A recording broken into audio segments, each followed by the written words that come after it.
आप में से कितनी लोग कवि कालिदास को जानते हैं? हाथ ऊपर करो। कालिदास का नाम कितने लोगों ने सुना है? सब लोगों ने सुना है। लेकिन उन अत्यंत योग्य कालिदास की मृत्यु कैसे हुई? ऐसी दर्दनाक मृत्यु किसी की नहीं हुई कभी भी। पहली बात तो कालिदास कोई ऐसा नहीं था कि बहुत बड़े ज्ञानी थे।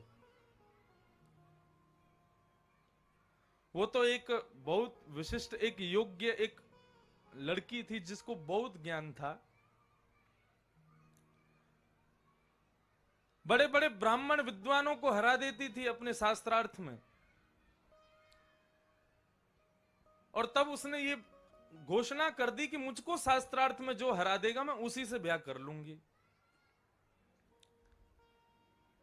तब कुछ ब्राह्मण जो है कहीं जा रहे थे, तब उन्होंने देखा कि एक वृक्ष पर एक आदमी बैठा है और पेड़ की डाल काट रहा है। वो कैसे काट रहा है? डाल पर बैठ करके डाल को काट रहा है, मतलब कटते ही नीचे गिरेगा।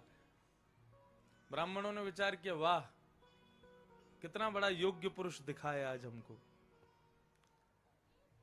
उसमें इतनी भी बुद्धि नहीं है कि वो जिस डाल पर बैठा उसी को काट रहा है।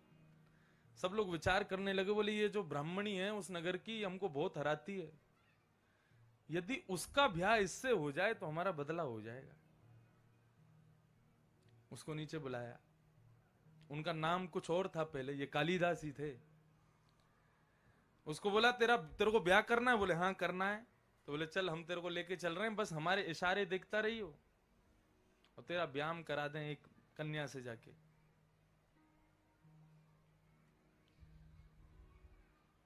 ब्राह्मणों ने पहली पत्र भिजवा दिया, बोले तुम तैयार हो जाओ, एक तुमको भी परास्त करने वाला बहुत बड़ा विद्वान आ रहा है तुम्हारे नगर में। उसने कहा अच्छा मुझे परास्त करेगा? तैयार हो गई युवती। आमने सामने मंच लगे दोनों के।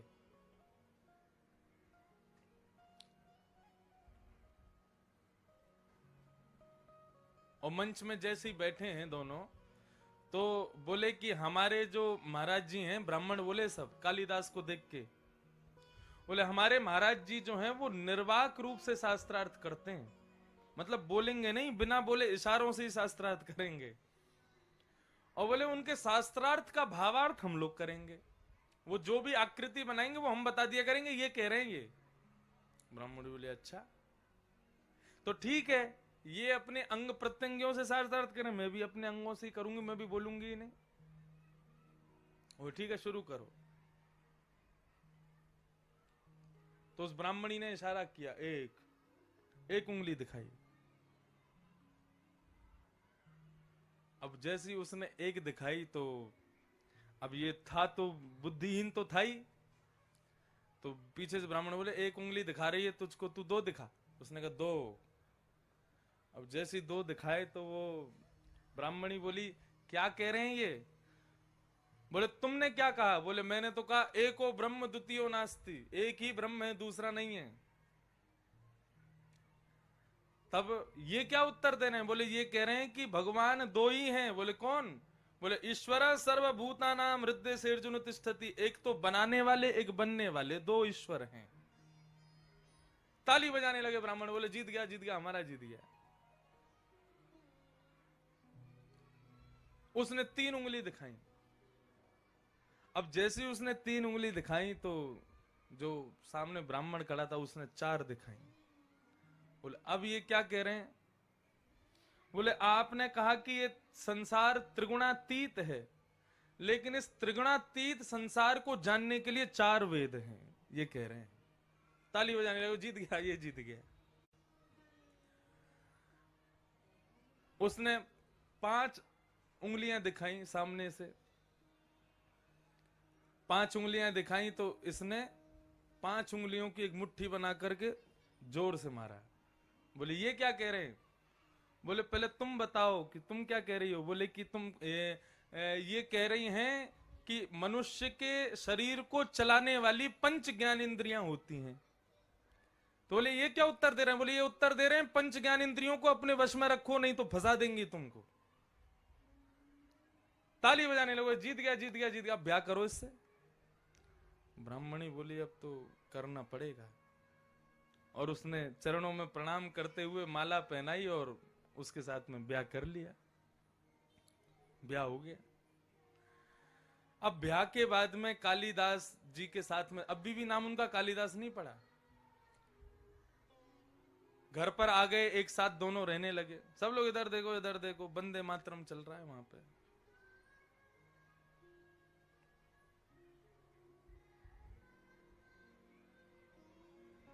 वाह।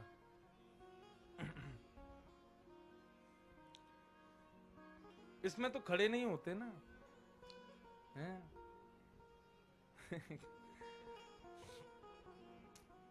तो कालिदास से ब्याह हो गया उसका, ब्राह्मणी का।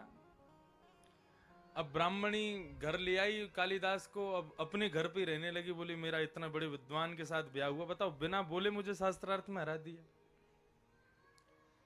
छत पे दोनों घूमने के लिए जाने लगे, तो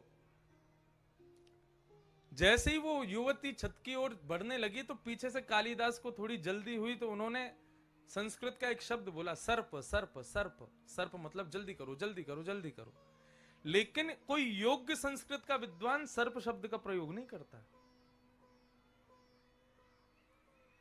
वो समझ गए, बोले कि इसके स्पष्टीकरण से भी पता चल रहा है कि ये संस्कृत का योग्य तो है नहीं, ब्राह्मणों ने मुझे फंसा दिया है।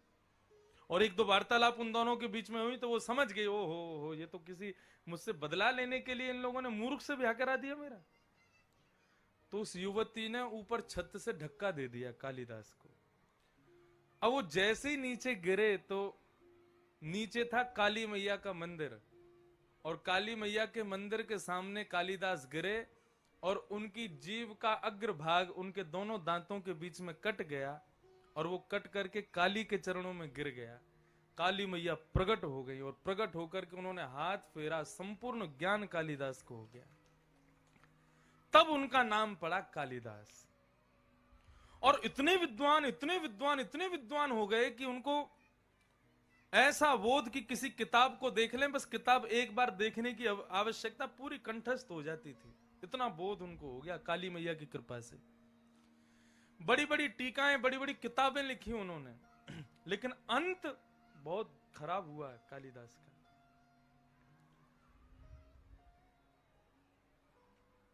मंच से बताने योग्य बात नहीं है, लेकिन हमारे पूर्वाचार्य कहते हैं कि बड़े लोगों का जन्म मरण सब हमको ज्ञान देने के लिए ही होता है। उनकी प्रत्येक क्रिया हमको कुछ ना कुछ सिखाने के लिए होती है। कालिदास ने काली मैया के उपासक थे, तो उनके स्वरूप का वर्णन करते हुए एक उन्होंने रचना की। अब उस रचना में जैसे कि श्रीमद् भागवत में कृष्ण के स्वरूप का वर्णन है, वरहा पीडम नटवर वपुः कर्णयो कर्णकारम वंशी विभूषित करा नवरीन दाबात पीतांबरा दरुण बिंब फला धरोष्ठात अस्ति स्वस्तरुणी करा, ये सब स्वरूप के वर्णन हैं भागवत में। ऐसे ही उन्होंने अपनी उपास्या काली के स्वरूप का वर्णन किया। सब लोग सावधानी से सुनिए। और स्वरूप का वर्णन करते करते उन्होंने कानों का वर्णन किया, आंख का वर्णन किया, नाक का, जिह्वा का, होठ का, कानों के कुंडलों का, गले का, वक्षस्थल का, सबका वर्णन करते करते करते करते उनसे बहुत बड़ी भूल हो गई। उन्होंने अपनी उपास्या काली के जंघा के एक तिल का वर्णन कर दिया, और जिस वर्णन को पढ़ने वाले सुनने वाले लोगों को बहुत खराब लगा। कटी भाग का वर्णन कर दिया। अब काली तो बेचारी वो तो प्रसन्नी थी, उनके भक्त हैं, लेकिन लोगों के मन में बहुत गलत भावना उत्पन्न हो गई। बोले कि एक मां का ऐसे स्वरूप का वर्णन इनको नहीं करना चाहिए।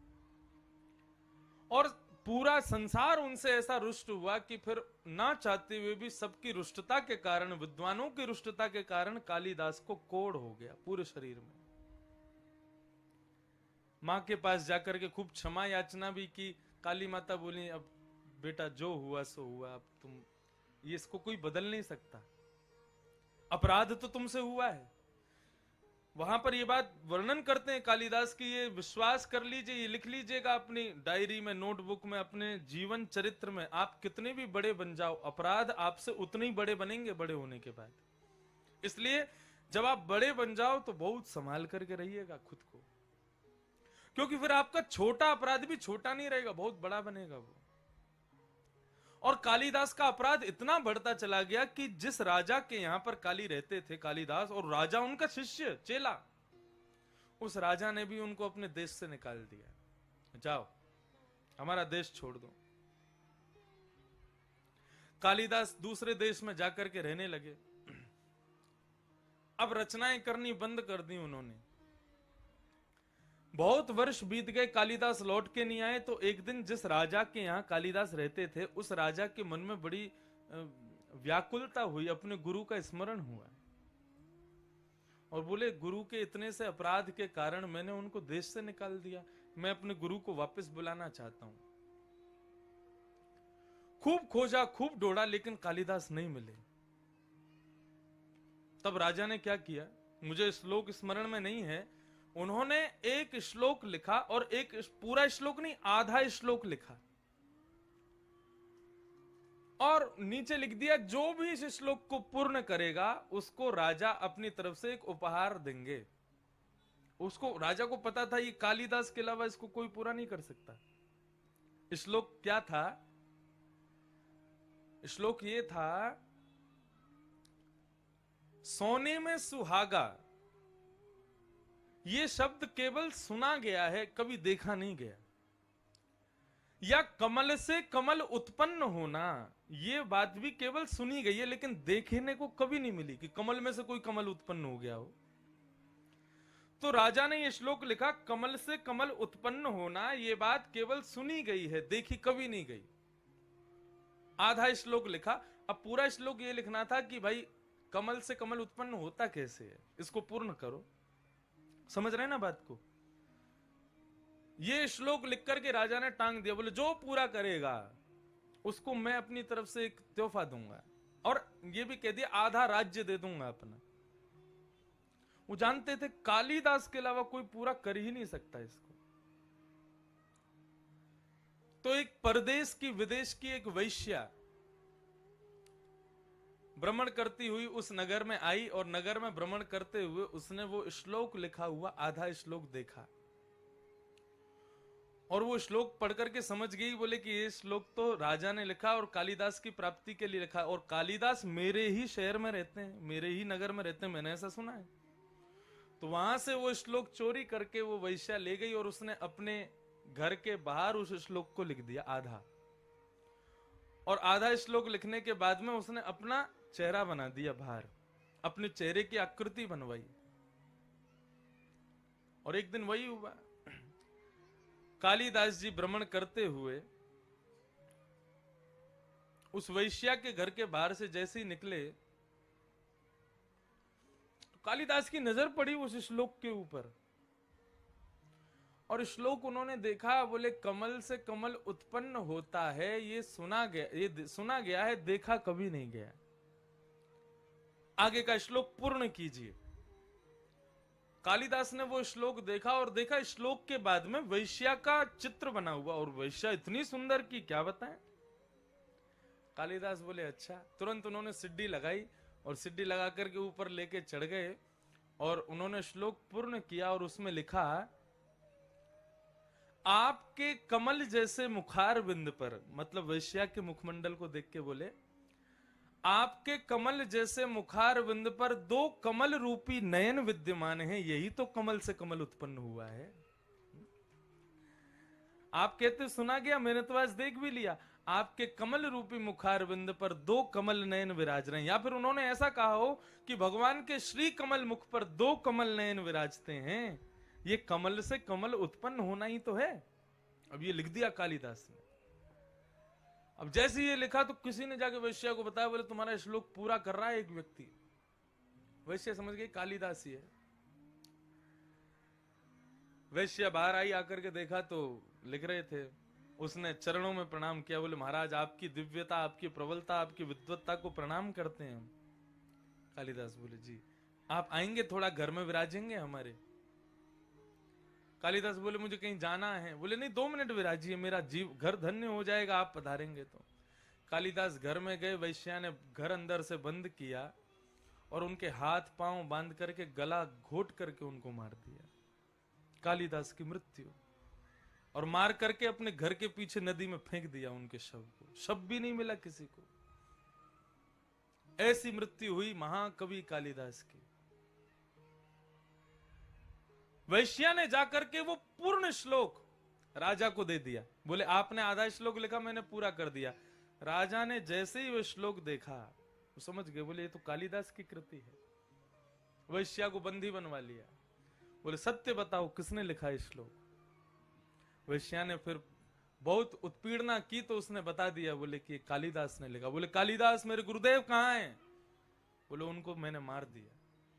आपने लिखा था बहुत धन देंगे, आदि संपत्ति देंगे, इस प्रलोभन में मैंने श्लोक आपको दे दिया, लेकिन कालिदास जिन्होंने ये श्लोक किया उनको मैंने ही मार दिया।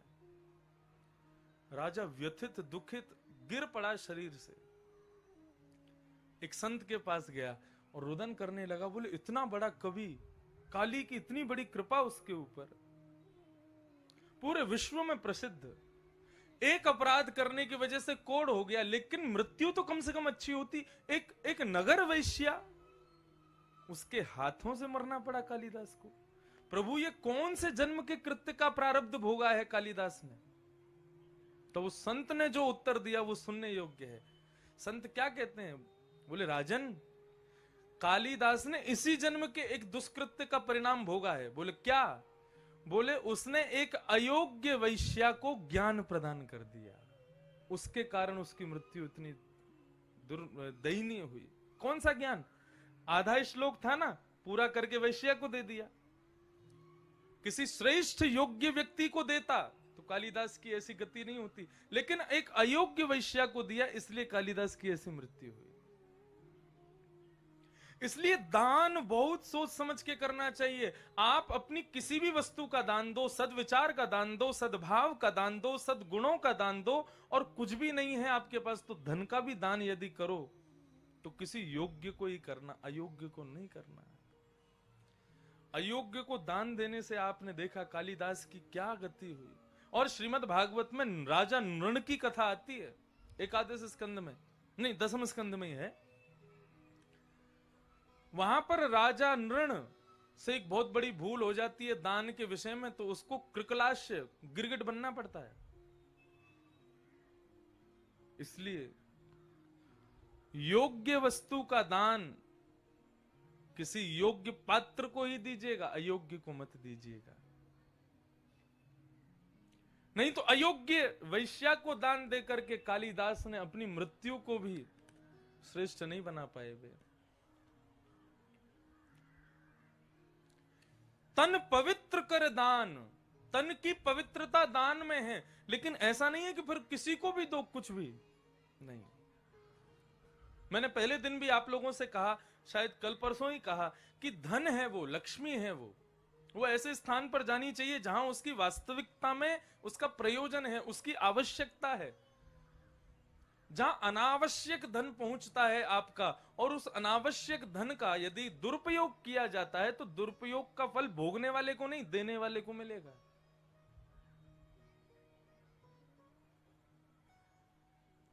और ऐसा भी वर्णन है, कोई बहुत ज्यादा जरूरतमंद है और उसको आप उसकी योग्यता के अनुसार नहीं देते हो। आप भी बहुत योग्य हो, लेकिन आपके सामने कोई बहुत ही दुर्भाग्यशाली व्यक्ति है, उसको बहुत आवश्यकता है, आपको पता है कि वो धन को सदप्रयोग करेगा। ऐसी जगह पर आप आकर के बिल्कुल अपनी योग्यता से कम नीचे उतर करके उसको धन देते हो, ऐसे स्थान पर भी लक्ष्मी रुष्ट होती है।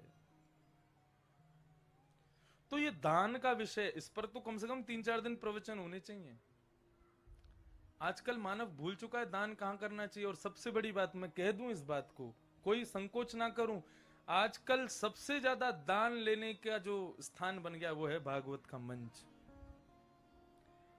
सुखदेव जी महाराज स्पष्ट शब्दों में कहते हैं, भागवत दान लेने का नहीं, दान देने का स्थान है। ये लेने का स्थान है ही नहीं।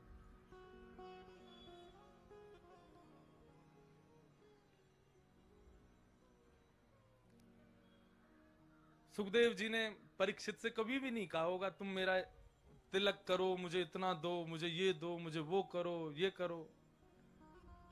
अपनी योग्यता से बिना किसी को बताए आप जो करो वो उचित है। लेकिन भागवत के मंच का प्रयोग जहां दान के लिए होता है, देख करके बहुत कष्ट होता है हृदय को।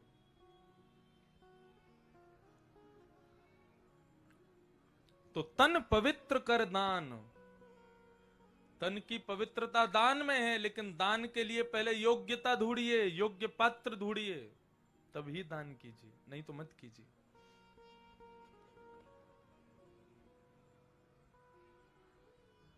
मन पवित्र हरि भजन सो। मन की पवित्रता किसमें है? भगवान के भजन में, भगवान के कीर्तन में, भगवान की कथा में। अति सुख कहां मिलता है मनुष्य को? अति शांति कहां मिलती है? कथा में मिलती है। भगवान गीता जी में एक बात कहते हैं कि मानव को सुख की इच्छा नहीं है। अतिशय सुख भी दुख देता है, मानव को शांति की इच्छा है। और आप सबसे ज्यादा शांत यदि कहीं रह रहे हैं तो वो कथा में आके ही रह रहे हैं, बिल्कुल नहीं बोलते, बिल्कुल शांत बैठे हैं, बैठ करके श्रवण कर रहे हैं। इस शांति से ही आपको सुख आनंद की अनुभूति होती है। तो मन की पवित्रता किसमें? मन को शांति किसमें? मन की सहजता किसमें? मन पवित्र हरि भजन सो। हरि के भजन में मन की पवित्रता। होत त्रिविध कल्याण, ये 3 प्रकार का कल्याण हमारे शास्त्रों में बताया गया। तो नंद बाबा के यहां पर भगवान श्री कृष्ण का प्रादुर्भाव हुआ है। ठाकुर जी धीरे धीरे 7 दिन के हो गए। आज जैसे 7 दिन के हुए तो यहां महाराज कंस ने पूतना को भेजा कि पूतना जाओ और जाकर के मेरे शत्रु कृष्ण को मार दो। पूतना ने अपना रूप बदला, अपने पयोधर में उसने विष का लेपन किया और 1 महीने के भीतर भीतर जितने भी बालकों ने जन्म लिया सबके घर जाती है, सबको घर जाकर के अपना विषपान कराती है, स्तनपान कराती है और सबको मार देती है।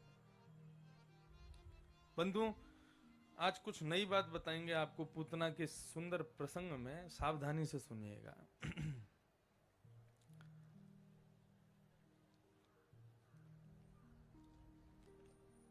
वसुदेव जी वार्षिक कर यानी कि टैक्स भरने के लिए गए कंस के पास। तब नंद बाबा को वसुदेव जी ने ये ज्ञात करा दिया। बोले कि आपका ज्यादा देर यहाँ रहना उचित नहीं, आप वापस जाइए, हमें भय लग रहा है कहीं कंस कुछ गलत ना कर दे, क्योंकि ये राक्षसों को भेज रहा है बालकों को मारने के लिए। आपके घर में भी अभी अभी बालक भयो है और वो बालक भी हमारो ही है, तो आप उसका ख्याल रखें। नंद बाबा वापस लौट आए। इतने में ही पूरे विश्व में भ्रमण करती हुई, ब्रजमंडल में भ्रमण करती हुई, बालकों को मारती हुई, लक्ष्मी स्वरूप धारण करके पूतना का आगमन हुआ ब्रज में। पूतना ने जैसे ही देखा अबीर गुलाल के महाराज बादल पूरे रंग बिरंगे हो रहे हैं, बोले जरूर कृष्ण का जन्म यहीं कहीं हुआ है।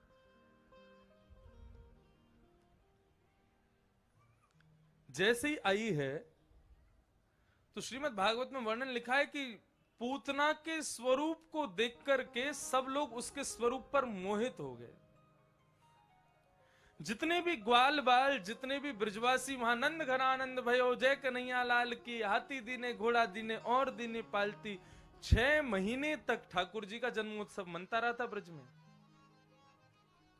ऐसे भक्ति में आतुर, ऐसे भगवत कीर्तन में आतुर जितने भी ब्रजवासी थे, जिनको केवल कृष्ण ही कृष्ण सब जगह दिख रहे थे, ऐसे भक्त भी पूतना को देख करके उसके रूप पर मोहित हो गए।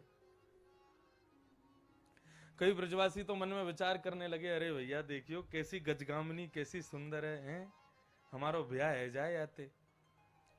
बोले का करेगो ब्याह करके, ब्याही ठियाई लग रही है या को पहले तो ही ब्याह है चुको है। ऐसा स्वरूप। और केवल ब्रज गोप ही उसके स्वरूप पर मोहित हुए ऐसा नहीं, गोपियां भी सब उसके स्वरूप को देखे और मन में विचार करने लगे। बोले देखो कल ये 7 दिन पहले नंद का लाला हुआ था, तो हम कह रही थी ना भैया ये तो कहीं साक्षात नारायण तो नहीं है। और आज हमको पूर्ण रूपेण विश्वास हो गया कि ये नारायण है। क्यों? क्योंकि आज उस नारायण का दर्शन करने लक्ष्मी आई है। ऐसी सुंदर बन के पूतना आई थी।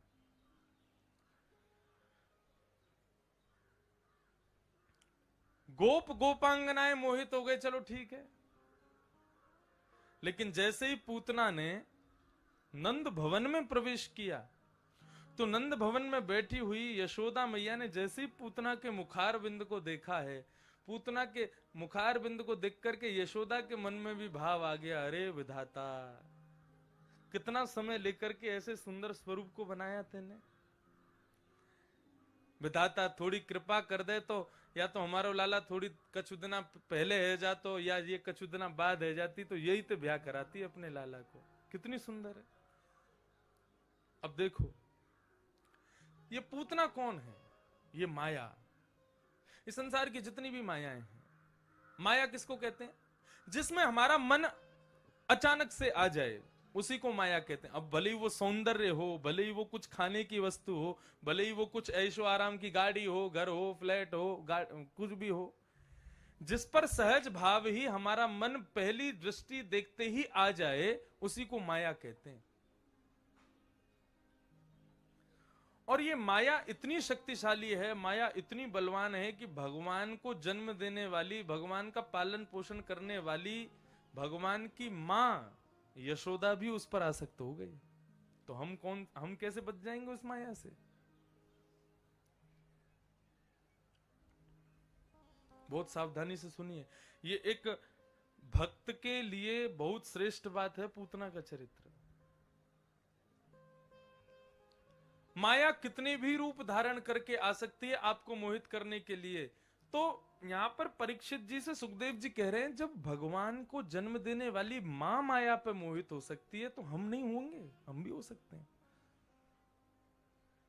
इसलिए परीक्षित माया के जाल से बचने के लिए बहुत प्रयत्न करने पड़ते हैं।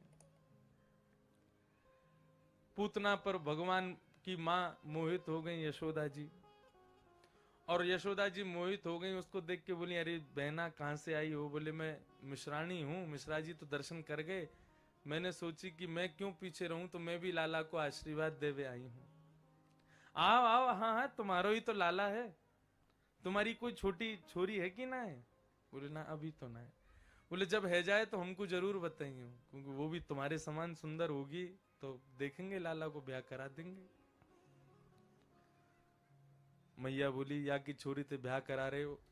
ठाकुर जी मनी मन सोचने लगे, या की छोरी ते हमारो ब्याह कराओगी? मारे ब्याह है हमें ये ऐसी सासू मां हमको ना चाहिए, जो आदर सत्कार भी ना करे हमारो। इतने में कुछ गोपियां आ गई, आकर के बोली, यशोदा जी आप बाहर चलो, कुछ लोग मिलने आए। तो मैया कहने लगी, कैसे छोड़ के जाऊं लाला को? पूतना बोली, हमें दे दो, हम लाला को संभाल लेंगे। और पूतना की गोद में दे करके मैया चली गई।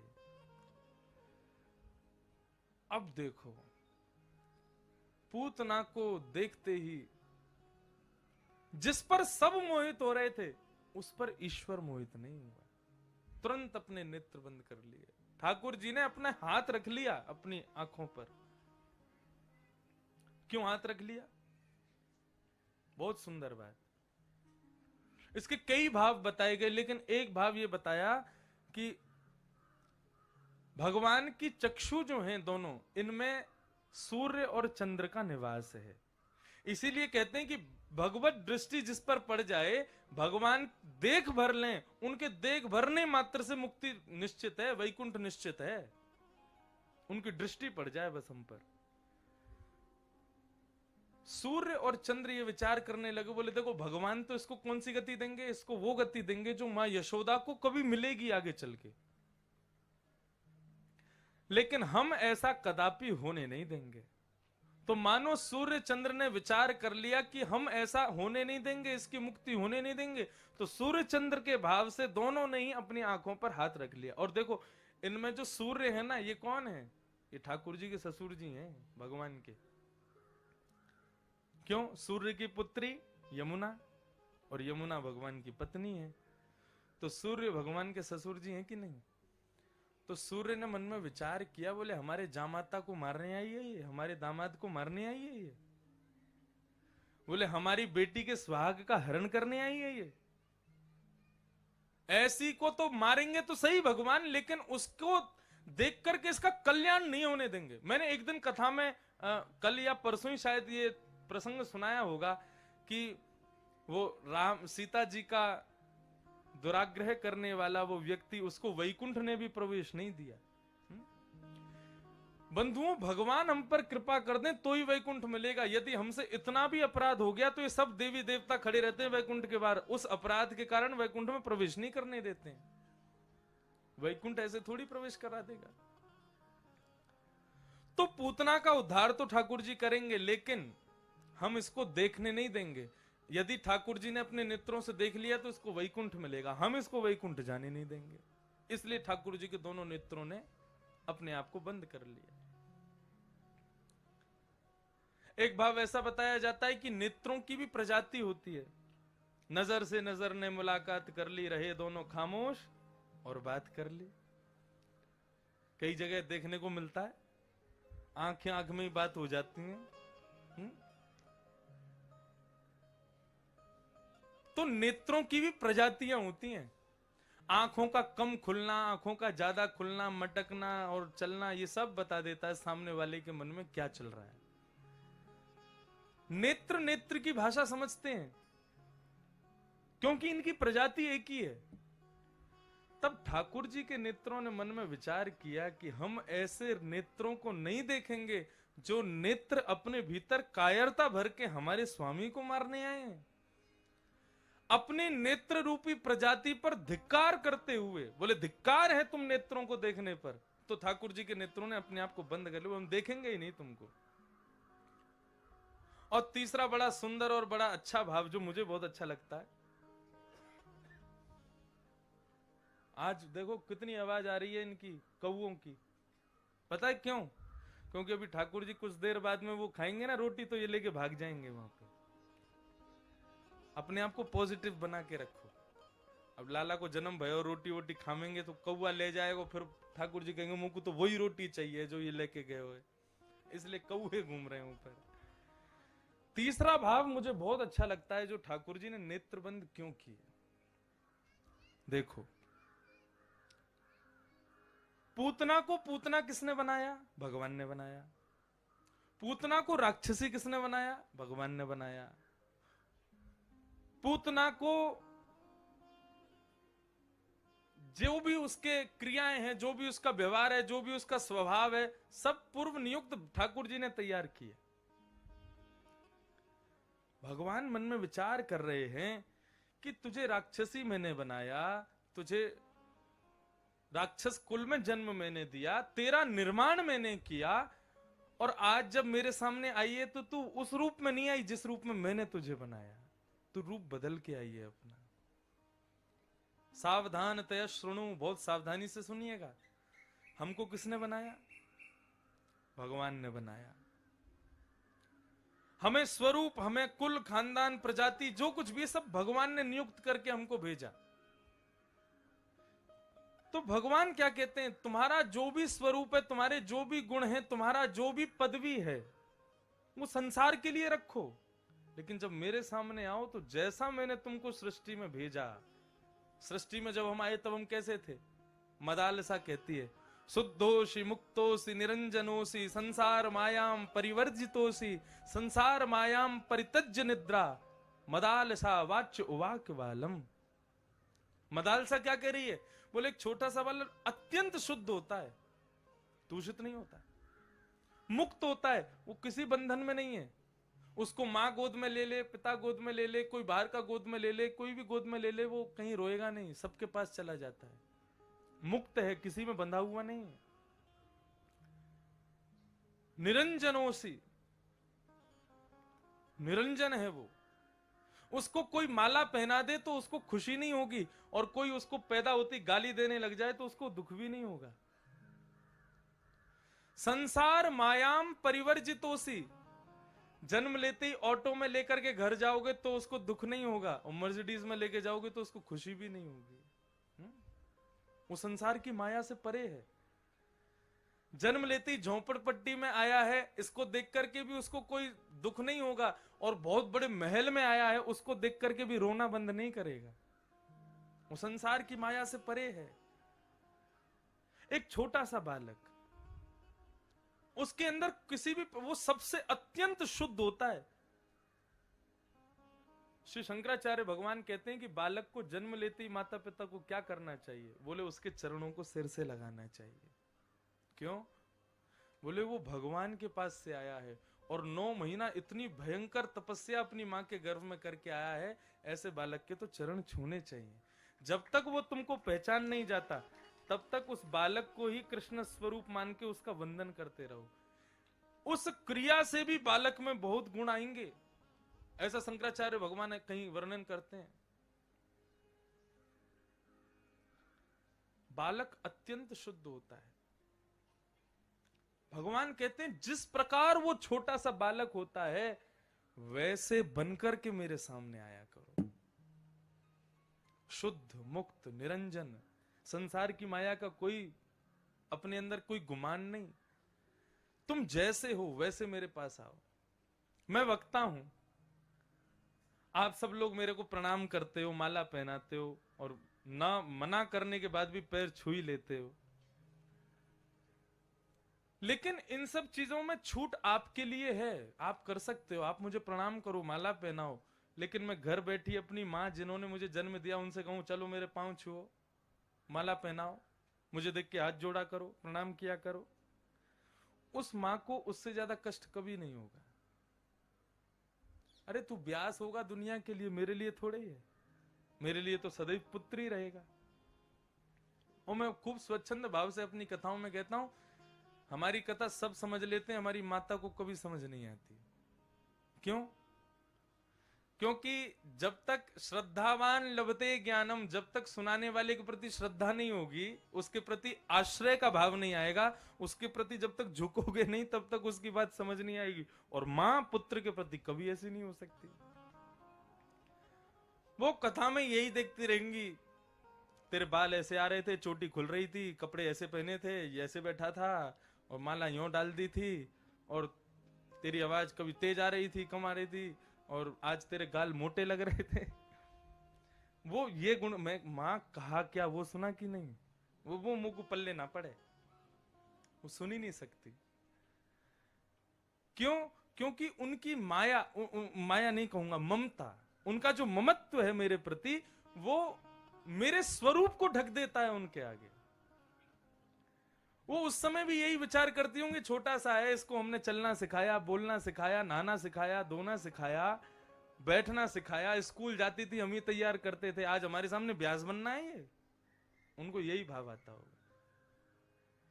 लेकिन यदि मैं व्यास का अभिमान, व्यास का गुण, व्यास का स्वरूप अपनी मां के सामने धारण करके जाऊं और वहां पर भी कहूं कि मुझे प्रणाम करो, मुझे सम्मान करो, मुझे माला पहनाओ, मेरी मां को बहुत कष्ट होगा।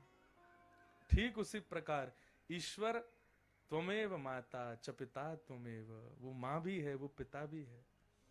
और तुम सिद्धिविनायक मंदिर जाते हो और उस समय ये विचार कर रहे हो, मैंने टॉमी हिलफिगर की टी शर्ट पहनी है, और मैंने उस कंपनी की जीन्स पहनी है, मैंने ये महंगा वाला डिओड्रेंट लगाया है, बहुत महंगी गाड़ी में आया हूं चल के, बहुत करोड़पति हूं, अरे मुझे कोई स्पर्श नहीं करे, मेरे से आगे 2 लोग चलो, सिक्योरिटी गार्ड बन के रहो, ये सब करके सिद्धिविनायक के सामने जाओगे, माफ करना, आप सिद्धिविनायक को देख लेना, लेकिन आपको देखते ही सिद्धिविनायक ऐसे ही आंखों पे हाथ रखेंगे जैसे पूतना को देख के ठाकुर जी ने आंख बंद की। श्री पंडरीनाथ भगवान का दर्शन करने के लिए जाओगे, गुमान लेकर के जाओगे, मैं व्यास हूं, मैं वक्ता हूं, प्रवक्ता हूं, हजारों लोगों को कथा सुनाता हूं, यदि इस भाव से पंडरीनाथ भगवान का दर्शन करूंगा, माफ कीजिए, पंडरीनाथ भगवान मुझे देखते भी, उनके सामने होते हुए भी वो अपनी नजर फेर लेंगे। मैं बार बार अपनी कथा में कहता हूं, मंदिर में दर्शन करने वाले 1000 लोग सामने खड़े हैं, सब भगवान को देख रहे हैं, सब भगवान को देखें, इसमें उनकी योग्यता नहीं, उन हजारों में भगवान किसको देख रहे हैं वो योग्य है। पूतना आज इतनी सुंदर बन के आई कि उसके रूप पर सब मोहित हो गए, लेकिन भगवान मोहित नहीं हुए। क्यों? क्योंकि तू अपने यथार्थ रूप में नहीं आई, तो रूप बदल करके आई, अपने अपने अपने रूप को छुपा करके मेरे सामने आई है।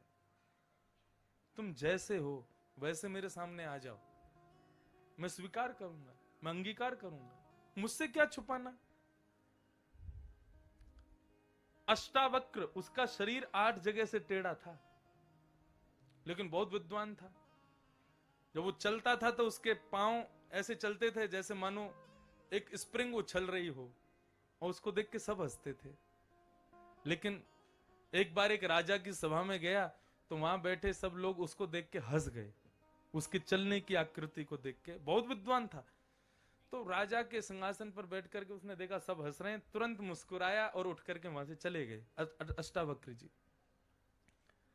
राजा चरणों में बोले, महाराज आप तो महात्मा हैं, आप तो संत हैं, आप तो संसार की माया से परे रहते हैं, आपको सुख दुख नहीं लगना चाहिए। इनकी हंसी से आपको अवहेलना क्यों महसूस हुई, आपको अपना अपमान क्यों महसूस हुआ? बोले, मेरा अपमान करते तो मुझे बुरा नहीं लगता, ये लोग मेरी आकृति पर हंस करके मुझे बनाने वाले का अपमान कर रहे हैं, मैं इसलिए यहां से उठ के जा रहा हूं।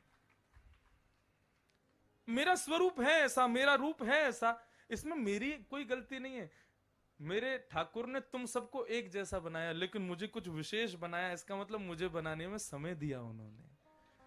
और उनकी कोई अवहेलना करे, उनका कोई, उनकी कृति का कोई अपमान करे। आप घड़े के बारे में कहो घड़ा बहुत बेकार है, इसमें इसका पानी नहीं पिएंगे, तो घड़े को कोई फर्क नहीं पड़ेगा, घड़े को बनाने वाले को फर्क पड़ेगा।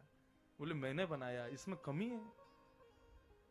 ऐसे ही आप जैसे भी हो वैसे ठाकुर जी के सामने खुद को प्रस्तुत करो। भगवान कहते हैं उन हजारों की भीड़ में मैं तुझे ही देखूंगा। फिर हाँ अच्छा, इतने लोग आए रूप बदल के, लेकिन उन हजारों में वो कहां बैठा है जिसको मैंने बनाया, अपना रूप धारण करके कौन आया? बोले वो आया है, उसको देख रहा हूं मैं। इन संत जनों से, इनकी क्रियाओं से हमको यही सीखना है कि अपने स्वरूप से कभी भी विमुख नहीं हुए। तुकाराम, नामदेव जी, इनकी भक्ति को प्रणाम कीजिए। और इनकी भक्ति तो क्या, भगवान श्री पंडरीनाथ भगवान का आप लोग दर्शन करें, और जिनने नहीं किए वो अगले साल के लिए तैयार रहें। हमारे श्री गोवर्धन नाथ जी, गोवर्धन लाल जी का मंगलमय उत्सव वहां होगा।